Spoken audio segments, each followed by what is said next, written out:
नमस्कार, शिखर सम्मेलन उत्तराखंड में आपका स्वागत है। आपके साथ मैं हूं अखिलेश आनंद। उत्तराखंड में सियासी सरगर्मी बहुत तेज है। त्रिवेंद्र सिंह रावत सरकार के साल भर होने पर कई तरह के सवाल भी पूछे जा रहे हैं। ऐसे में यह मंच हमने आपके लिए सजाया है ताकि सत्ता पक्ष और विपक्ष के तमाम नेताओं को हम मंच पर जगह दें, उनसे जनता के सवालात पूछे जाएं। न सिर्फ एबीपी न्यूज इन तमाम नेताओं से सवाल पूछ रहा है, बल्कि जो जनता के सवाल हैं, जो आपके सवाल हैं, वो भी हम इनके सामने रख रहे हैं। इसी कड़ी में अब हम आगे बढ़ रहे हैं और हमारे साथ दो खास मेहमान और जुड़े हैं, जिनसे मैं सबसे पहले आपका तारुफ करवा दूं। मेरे साथ सुबोध उनियाल साहब जुड़ चुके हैं। आप भारतीय जनता पार्टी के नेता हैं, और काजी निजामुद्दीन कांग्रेस से मेरे साथ यहां पर जुड़ चुके हैं। आप दोनों का मंच पर बहुत बहुत स्वागत है। मंच पर आ जाएं आप दोनों। और इस सत्र का संचालन करेंगे मेरे सहयोगी अनुराग मुस्कान। तालियों के साथ स्वागत कीजिए।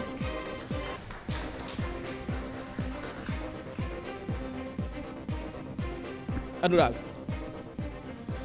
शुक्रिया अखिलेश, बहुत बहुत स्वागत है सुबोध जी आपका और निजामुद्दीन साहब आपका। कैसे हैं सर? आप माइक ले लीजिए आप अपना। अच्छा, आपके पास माइक नहीं है, एक माइक की और दरकार होगी। अच्छा, मेरा माइक यहाँ रखा है, मैं आपके माइक पे बोल रहा हूँ। Thank you. कैसे हैं आप? मैं ठीक हूँ, आप ठीक हैं? बिल्कुल ठीक हूँ सर। निजामुद्दीन साहब आप कैसे हैं? मैं बहुत बढ़िया, थैंक यू जी। सुबोध जी, सुबह से हम ये उत्तराखंड शिखर सम्मेलन अपना कर रहे हैं, और सबसे पहले हमारे मेहमान जो थे आपके मुख्यमंत्री साहब थे, और उसके बाद सत्ता पक्ष से जितने भी लोग आए, एक साल का लेखा जोखा उन्होंने जो कुछ भी बताया, जब जब उन्होंने अपनी उपलब्धियां गिनाई, जो उनके साथ लोग आए हुए थे उन्होंने खूब तालियां बजाई। लेकिन जब जब विपक्ष ने उन पर हमला किया, जब जब उन्होंने कहा कि आपने उत्तराखंड को इस एक साल में 20 साल पीछे धकेल दिया, आपने स्वास्थ्य सेवाओं का जो है वो सत्यानाश कर दिया, तब तब जनता ने बहुत जोरदार तालियां बजाई। मुझे लग रहा है कि अब भी कहीं इस पर तालियां ना बज जाएं। देखिए, इस प्रश्न का तो एक सीधा सवाल है। जनता को कहीं ना कहीं लगता है कि भीतर ही भीतर हम दोनों एक हैं, और लगता है कि हम ये लोग। तो किसे लगता है? ये तो किसी को नहीं लगता। कांग्रेस और बीजेपी एक है, ये नहीं, किसी को लगता है क्या? देखिए, आपसी संबंधों को राजनीति से काफी हट के हम लोग देखते हैं। काजी निजामुद्दीन मेरे बहुत अच्छे मित्र हैं, भाई की तरह हैं।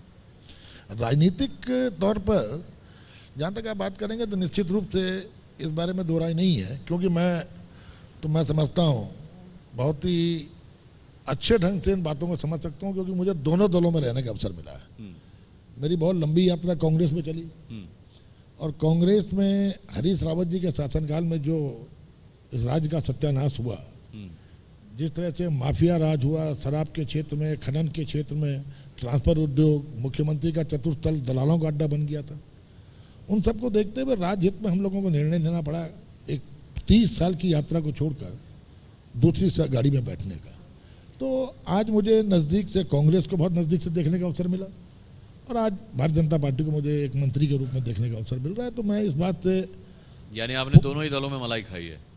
देखिए, संभवतः राजनीति में 1978 में इलाहाबाद विश्वविद्यालय की राजनीति से मैंने पदार्पण किया था, और 24 वर्ष की यात्रा के बाद 2002 में मुझे विधायक बनने का अवसर मिला, और 2017 में मुझे पहली बार मंत्री के रूप में आने का अवसर मिला। तो मलाई तो मेरे ख्याल से काजी भाई भी लगता नहीं है कि मलाई रोटी भी खाई है। उनकी मलाई के बारे में बाद में बात करूंगा। मैं सुबोध जी ये जानना चाहता हूं, जब तक आप कांग्रेस में, कांग्रेस अच्छी पार्टी है, जब आप कांग्रेस से बाहर आ गए, कांग्रेस बुरी पार्टी है, जब आप बीजेपी में, बीजेपी अच्छी पार्टी है। देखिए, ये मैं नहीं कह रहा हूं, जनता के हितों के बारे में सोचने से ज्यादा आप अपने हित के बारे में सोचते हैं आप राजनीति? अपने हित का नहीं है। अगर अपने हित का देखना होता तो मुझे तो, मैं समझता हूँ पूरा उत्तराखंड जानता है कि मंत्री पद तत्काल दिया जा रहा था, और बहुत वरिष्ठता मेरी कांग्रेस के अंदर थी। लेकिन राज्य हित में जब देखा कि राज्य के हितों के साथ लगातार एक कुठाराघात हो रहा है और राज्य को लूटने का काम हो रहा है, तो ऐसे में राजनीतिक हित को किनारे फेंकते हुए मुझे राज्य हित को तवज्जो देनी पड़ी। और अंततः मैंने आपसे कहा, कोई भी व्यक्ति हो उसको घर छोड़ना अच्छा नहीं लगता। लेकिन अभी हरीश रावत जी हमारे मेहमान थे, वो उन्होंने कहा कि लूटा तो आपने है उनके विधायकों को। देखिए, ये तो पूरे देश ने देखा कि मुख्यमंत्री कह रहे थे कि मंत्री पद ले लो और 25-30 करोड़ जो भी लूटना है, कमाना है, कमा लो, मैं आंखें बंद रखूंगा। ये तो पूरे देश ने देखा। ये तो मैं नहीं कह रहा हूं, ये तो बाकायदा टीवी चैनल्स के माध्यम से पूरे देश की जनता ने इसको देखा है। तो लूटने का काम कौन कर रहा था? मैं समझता हूं निर्णय जनता ने लिया। और न कि मैं तो इस बात से संतुष्ट भी हूं कि हमने राज्य हित में जो निर्णय लिया, उसके बाद जो चुनाव हुए और जो रावत जी इतने अहंकारी हो गए थे, जो कहते थे कि सबकी चाहत हरीश रावत, पूरे उत्तराखंड की दीवार में यही स्लोगन था। और जब जनता, और कहा था कि मैं इन बागियों को नहीं जीतने दूंगा, और जनता का निर्णय सर्वोपरि है लोकतंत्र में।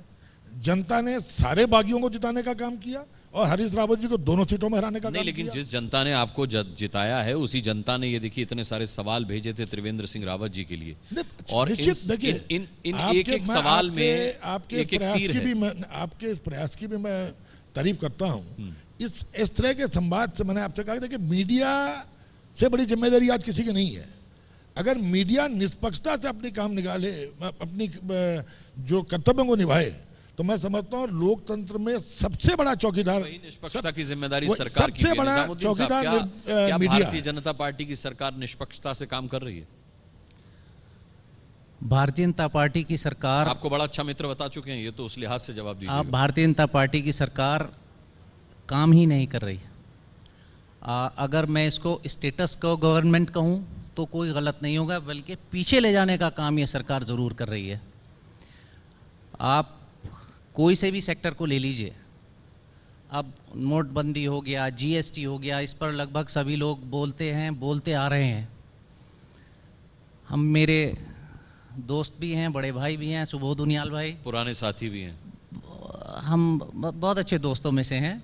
और यही इन्हीं के डिपार्टमेंट की अगर मैं बात करूं, एग्रीकल्चर की, तो 5 साल में हम किसानों की आमदनी दुगनी कर देंगे। मोदी जी के मंच से शुरू होती है बात, और इनका सबसे नीचे स्तर का जो ग्रास रूट का पदाधिकारी है या ओहदेदार है कोई भी, वो ये बयान देता हुआ पाया जाता है। अब मैं सीधा सीधा एक पॉइंटेड सवाल पूछना चाहता हूं मोदी जी से लेकर और माननीय सुबोध उनियाल जी तक, कि आप किसान की आमदनी दुगनी कर सकते हैं, या तो उसकी लैंड होल्डिंग आप बढ़ा दें, दुगनी कर दें, या उसकी उपज दुगनी कर दें, या उसकी उपज की कीमत दुगनी कर दें। 3 में से क्या चीज आप करने जा रहे हैं? चौथा फिर मोदी मंत्र हो सकता है, हमारे नजर में तो कोई मंत्र है नहीं। तो इसके अलावा मेरे पास तो कोई मंत्र है नहीं। जवाब ले लेते हैं तुरंत यहीं पर। देखिए, मुझे बात, आपके पास चौथा ही मोदी मंत्र होगा? देखिए, चौथा नहीं है। मैं आपको ये बताना चाहूंगा कि आखिर 1 वर्ष के अंदर किन हालातों में मुझे विभाग मिला और आज किस जगह पे विभाग खड़ा है।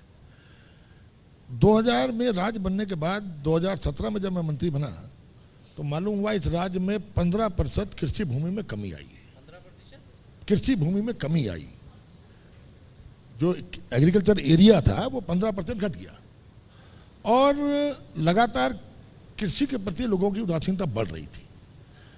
और ये क्योंकि देखिए, इस राज्य की अगर आप भौगोलिक परिवेश में जाएंगे तो भौगोलिक परिवेश में ये राज्य 2 हिस्सों में बटा है।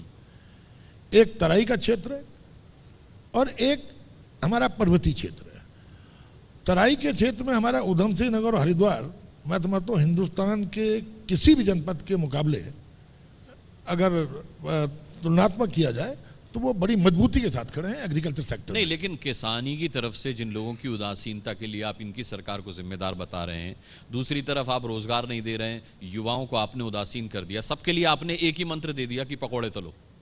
देखिए, या तो आप पूरी बात सुन लें, उसका जवाब ले लें। मैंने आपसे कहा 15 वर्षों में पकौड़े तलने की बात पे आप चिढ़ क्यों गए? ये तो मोदी मंत्र है। जब देखिए, दुखती रख, अगर आप या तो हमारी पूरी के पूरे जो काम, जो जिस चीज को हम नीतियां बना करके एग्जीक्यूट करना चाहते हैं, पूरा सुनने के बाद अगर पकौड़ा बोलेंगे, मुझे तो ये बताइए 1 साल में एग्जीक्यूट क्या किया आपने? चाहते क्या है वो बात की बात। आपके डिस्कशन के बीच में मेरा सवाल जा रहा है। मैंने जो एग्रीकल्चरल इनकम, किसानों की आमदनी दुगनी करने की बात मोदी जी से लेकर और भारतीय जनता पार्टी के हर पदाधिकारी तक कह रहे हैं, तो मैं जो समझता हूं, ये समझता हूं कि या तो खेती की जमीन किसान की दुगनी कर दी जाए, उसकी लैंड होल्डिंग, या उसकी उपज दुगनी करवा दे। ये आपकी सरकार ने क्यों नहीं किया? हम तो ग्रास रूट लेवल से लेकर और एक सॉलिड काम, भारतीय जनता पार्टी की सरकार तो हवाई बात करती है, कांग्रेस कभी हवाई बात नहीं करती।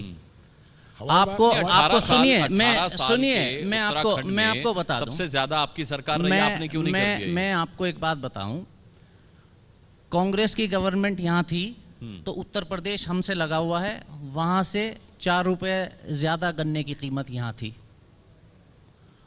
यहां बीज पर सब्सिडी हमारी सरकार दे रही थी। हमारी सरकार जो पानी सिंचाई व्यवस्था है नहरों की, उस पर किसानों से कोई शुल्क नहीं ले रही थी। पिछले 1 साल के मैं अपने दोस्त सुबोध भाई की उपलब्धियां गिनवा देता हूं। डीजल और पेट्रोल, दुनिया भर में क्रूड ऑयल सस्ता हुआ है और मोदी जी के राज में अब तक लगभग 8 रुपए लीटर डीजल बढ़ गया।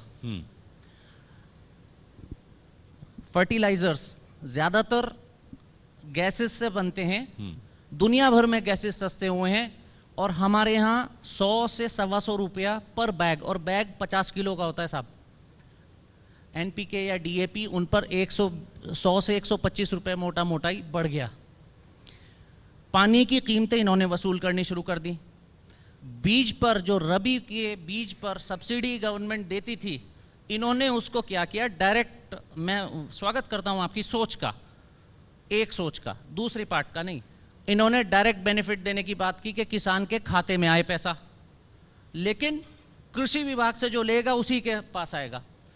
हरिद्वार जैसा जिला जिसमें लगभग कई लाख हेक्टेयर जमीन कृषि है, खेती जिसमें होती है, उसमें इन्होंने सिर्फ 8,500 क्विंटल गेहूं का बीज दिया है। और मान्यवर, आपकी जानकारी के लिए बता दूं, भला हो आपका के आपके माध्यम से पूरी सरकार ये बात सुन लेगी, सिर्फ जो नवंबर दिसंबर में किसानों के अकाउंट में पैसा चला जाना चाहिए था, अब गेहूं की फसल कटने के लिए तैयार है, अभी तक हरिद्वार जिले में भी वो पैसा नहीं गया। जवाब दीजिए। और सुनिए, हाँ। क्या सिर्फ 8,500 हेक्टेयर गेहूं बोया गया जिला हरिद्वार में? आप बात कर रहे हैं दुगनी करने की, आप किसान का हक छीन रहे हैं, किसान का आप शोषण कर रहे हैं, और वही नतीजा आपके सामने आ रहा है कि किसान हताश होकर, परेशान होकर कर्ज पर कर्ज ले रहा है और फिर उसकी नौबत आत्महत्या तक आ रही है। ये एक मैंने गेहूं के किसान की बात की, इसीलिए गन्ना किसान की अगर बात करूंगा तो हालत और दयनीय है। नहीं तो इसीलिए तो सुबोध उनियाल साहब, जनता ये नहीं पूछ रही है आपसे कि बीजेपी दूसरा मुख्यमंत्री कब दे रही है प्रदेश को।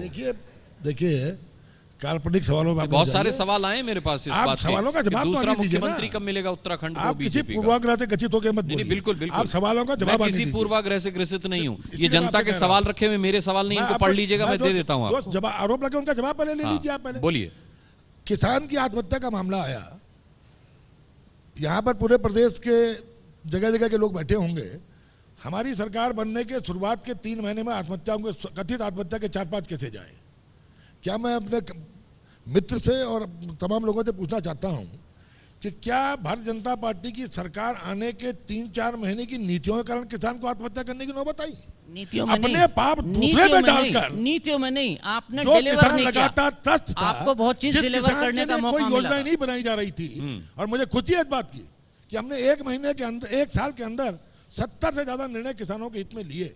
17 वर्षों के अंदर इस राज्य में एग्रीकल्चर सेक्टर में जितना बजट आता था, 17 वर्षों का बजट अगर आप जोड़ ले तो हमने 1 वर्ष के अंदर 3,000 करोड़ रुपए की एग्रीकल्चर और हॉर्टिकल्चर सेक्टर में बजट की स्वीकृति कराई, जो इस राज्य के लिए इतिहास है। हमने किसान के पक्ष में, मैंने आपसे कहा, चाहे फसल बीमा योजना का प्रश्न हो, चाहे उसको उच्च कोटि का बीज देने का प्रश्न हो। पर्वतीय राज्य बना, पर्वतीय राज्य में तराई बीज निगम लगातार काम कर रहा था। हम लोगों ने कहा कि ये राज्य 13 जिलों में 11 पर्वतीय बैकग्राउंड के जिले हैं। पहली बार निर्णय लिया कि हम पर्वतीय बीज विकास बैंक बनाकर पहाड़ों की एग्रो क्लाइमेटिकल कंडीशन और सॉइल कंडीशन के हिसाब से किसान को बीज उपलब्ध कराएंगे। हमने निर्णय लिया कि ये आपदाग्रस्त राज्य है, अतिवृष्टियां हो जाती थी, किसान का उत्पाद, सड़क अगर टूट गई तो अगर 10 दिन उसका माल रुक गया तो मार्केट तक जाने में उसको आसानी नहीं होती थी, उसका उत्पाद खत्म हो जाता था। हमने युद्ध स्तर पर कलेक्शन सेंटर पर कोल्ड रूम्स बनाने के निर्णय लिए, सीओ स्टोर हम बनाने जा रहे हैं। हम इस राज्य को ऑर्गेनिक खेती के माध्यम से, इस राज्य के किसान, जो आज पूरी दुनिया के अंदर ऑर्गेनिक उत्पाद की बहुत बड़ी डिमांड है। आप देखते हैं जो वेस्टर्न कंट्रीज हैं, आज उनके अंदर ऑर्गेनिक प्रोडक्ट की इतनी जबरदस्त डिमांड है कि उसी को देखते हुए हम लोग इस राज्य में ऑर्गेनिक वाला काम बाहर से लोग आके कर रहे हैं।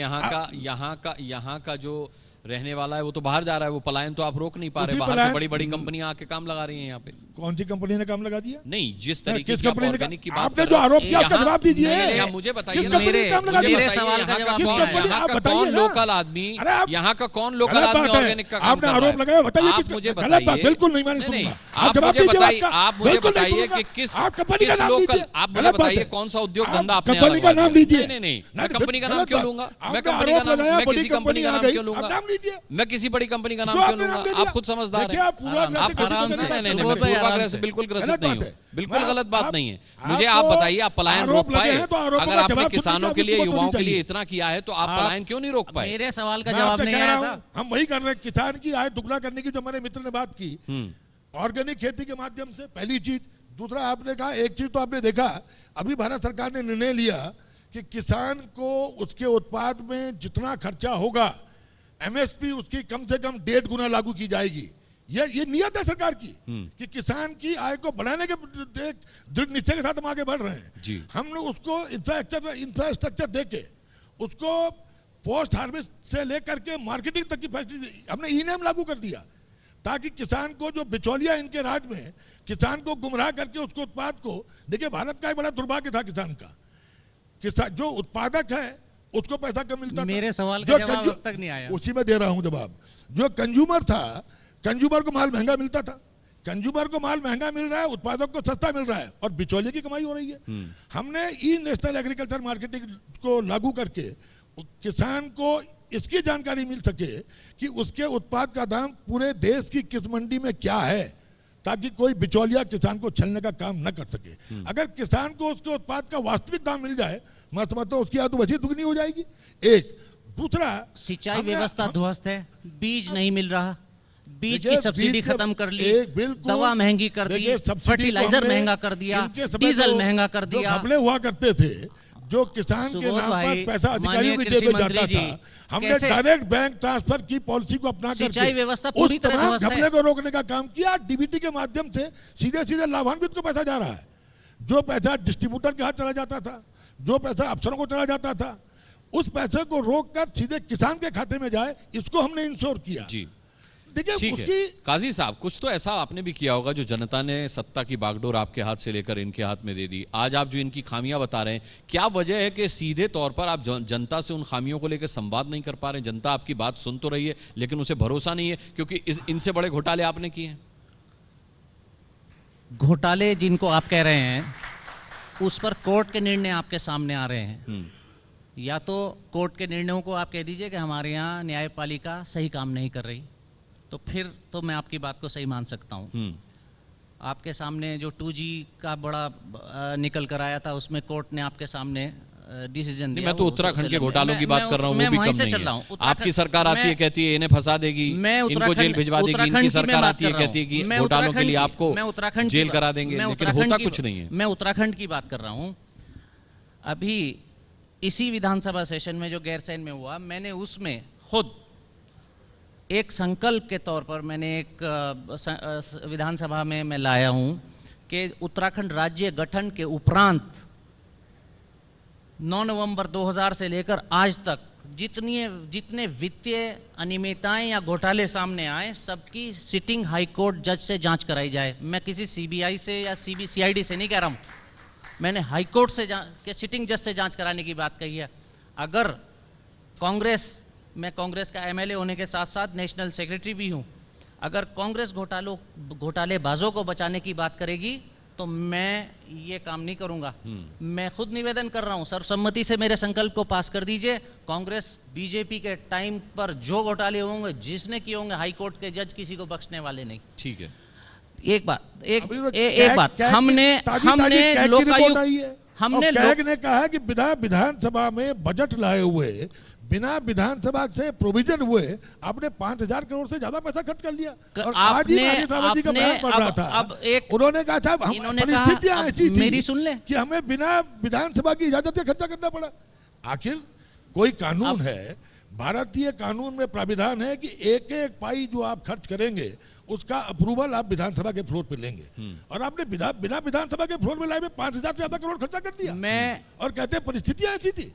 परिस्थितियां मैं कानून के ऊपर नहीं हुआ हमने करती। इस विधानसभा में परिस्थितियां संविधान के ऊपर नहीं हुआ करती। सबसे पहले इस विधानसभा में इन लोगों ने चुनाव लड़ने से पहले संकल्प के साथ ये उतरे थे, जो इनका दृष्टि पत्र था कि हम लोकपाल या लोकायुक्त के नाम से 100 दिन के अंदर हम लोकपाल की नियुक्ति करेंगे। ये विधानसभा में उसको लेकर ये आए। सवाल पूछा मैंने, लेकर रावत जी आए। से भी पूछा, हमने उन्होंने साफ तौर पर कहा कि हम व्यवस्था ऐसी कर देंगे कि लोकायुक्त की जरूरत ही ना पड़े। किसने? मुख्यमंत्री साहब ने। तो इनका यही तो मोदी मंत्र है कि सत्य से परे बात कहो, खूब कहो, बहुत कहो, जोर जोर से कहो। अभी कि साहब हमने कृषि में ये कर दिया। इन्होंने 100 उपलब्धियां मेरे भाई ने गिनवा दी, मेरे दोस्त ने, बड़े भाई ने। नहीं, इसका उपयुक्त लेकिन उत्तर आप एक बात देखिए ना, मैं एक चीज कह रहा हूं, आप मेरे साथ चलिए ग्रास रूट लेवल पर। पिछले 1 साल में सिंचाई व्यवस्था पूरी तरह ध्वस्त। आप सर ग्रास बीज रूट व्यवस्था लेवल पर होते पूरी तो आप तरह सत्ता से बाहर क्यों होते? मैं आप खुद ग्रास रूट लेवल राहुल पे जी, नहीं। राहुल गांधी जी ने, अभी आप भी रहे होंगे उसमें, अभी हमारे पार्टी का जो नेशनल प्रोग्राम हुआ था, राहुल जी ने उसमें साफ साफ शब्दों में कहा, उनसे ऊपर मैं नहीं, उन्होंने कहा कि आखिर के 2-3 साल में यूपीए ने उतना डिलीवर नहीं किया जितना उससे एक्सपेक्टेड था। और उन्होंने उसके लिए सब पब्लिकली बोला, ये पब्लिक फोरम पर बोला ये बात। आप राहुल गांधी से ऊपर नहीं, लेकिन हम सब कभी-कभी जानते हैं कि आप राहुल की उन्होंने टीम इस में बात हैं। को माना। सुनिए अब आज की तारीख में काजी साहब, आज की तारीख में पब्लिक ने बाहरी मैंडेट के साथ स्टेट में भी और इस सेंटर में भी सुबोध भाई की सरकार, बीजेपी की सरकार भी दे रखी है। तो उनके सवालों का जवाब तो अब ये दें कि जितनी बड़ी बड़ी बातें कर कर ये आए थे, वो बड़ी बड़ी चलिए 1 साल ही हुआ है अभी तो, आगे 4 साल का हिसाब पड़ा हुआ है। मैं आपसे ये जानना चाह रहा हूँ कि राहुल गांधी ये बातें जनता को समझा क्यों नहीं पा रहे हैं? आपने कहा आप राहुल गांधी से ऊपर नहीं है, लेकिन राहुल की कोर टीम में आप हैं, ये हम जानते हैं। और आम तौर पर जो विशेषज्ञ हैं, जो जानकार हैं, वो मानते हैं कि राहुल के सलाहकार उन्हें अच्छी सलाह नहीं देते। आप तो अच्छी बातें कर रहे हैं। आप राजस्थान का रिजल्ट देखें, राजस्थान में बाई इलेक्शंस जो हुए वो आपके सामने हैं, वो सैंपल है। मध्य प्रदेश में जो रिजल्ट आया, जहां बीजेपी स्ट्रांग होल्ड है बीजेपी का, वो कांग्रेस जीती। जिस नागालैंड में और लेकिन सर यूपी में तो आपकी भी जमानत जब्त हो गई, यूपी में आपकी भी जमानत जब्त हो गई। ये भले ही चुनाव हारे, जमानत जब्त हो गई, मेरी पार्टी की जमानत हो गई, लेकिन चीफ मिनिस्टर और डेप्यूटी चीफ मिनिस्टर वो बात ठीक है। पूरी तरह हारते हुए आपने कहीं नहीं देखा होगा। गुजरात में जिसने दोबारा वापस हाल है उसे छोड़ दीजिए, मेरी पार्टी का क्या हाल है छोड़ दीजिए, लेकिन इनका हाल त्रिपुरा तक जहां इनका नाश हो गया। एक आखिरी सवाल आपसे, लोकायुक्त लाएंगे या ऐसी व्यवस्था लाएंगे कि लोकायुक्त की जरूरत ही ना पड़े? तो मैं इनका जवाब दे दूं। देखिए, किसी भी व्यक्ति को कुछ भी कहने का अधिकार तब है अगर वो व्यक्ति उस बात का पालन कर रहा हो।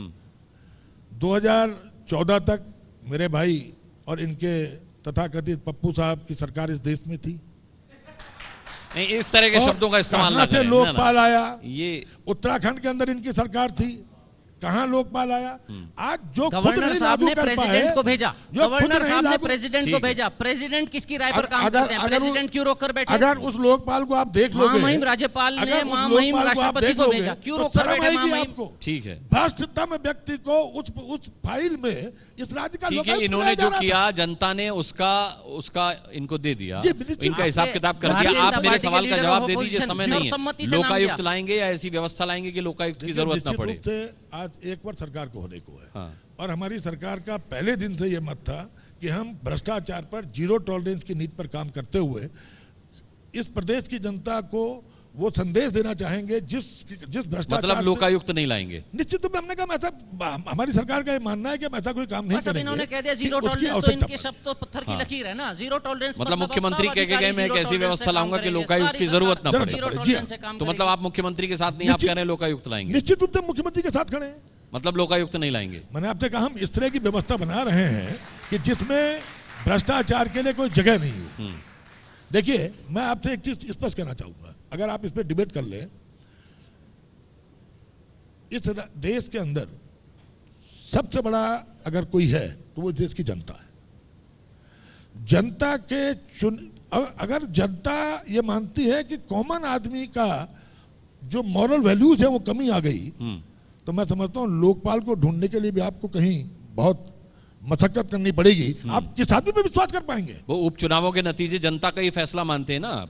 निश्चित रूप से चुनावों के नतीजे भी आप जनता का फैसला मानते हैं। आज ये 22-23 लोग राज्यों नियम चार- कानूनों से एक मैं राज्य बार में बार आ गए। सबसे यही कह रहा हूं कि एक साल का समय बहुत कम होता है सरकार के कामकाज का हिसाब किताब करने के लिए। जी। आपके पास फिर आएंगे अगले साल और 2 साल का हिसाब निश्चित किताब रूप आपसे से लेंगे सुबोध आप उनियाल आएंगे साहब। और आपके बाद हम बिल्कुल चौड़ा होकर जी। बताएंगे कि हमने एक- किसानों की आय जी। को दुगना करने का काम एक किया, साल में- हमने भ्रष्टाचार को रोकने का काम किया, हमने खनन माफिया, शराब माफिया, जमीन माफिया गुस्सा हो गया, आप पानी पी लीजिए थोड़ा सा। नहीं नहीं कुछ नहीं, ठीक है मेरा, ठीक है, आप डोंट वरी। चलिए, बहुत बहुत धन्यवाद करना चाहूंगा। आप उत्तराखंड शिखर सम्मेलन में एबीपी न्यूज के जुड़े, बहुत बहुत धन्यवाद काजी साहब आपका भी और सुबोध साहब आपका भी, बहुत बहुत धन्यवाद, थैंक यू। इस सोमवार रात 9 बजे मैं पुण्य कुसुम वाजपेयी आ रहा हूं एबीपी न्यूज पर। ये है एबीपी न्यूज, आपको रखे आगे।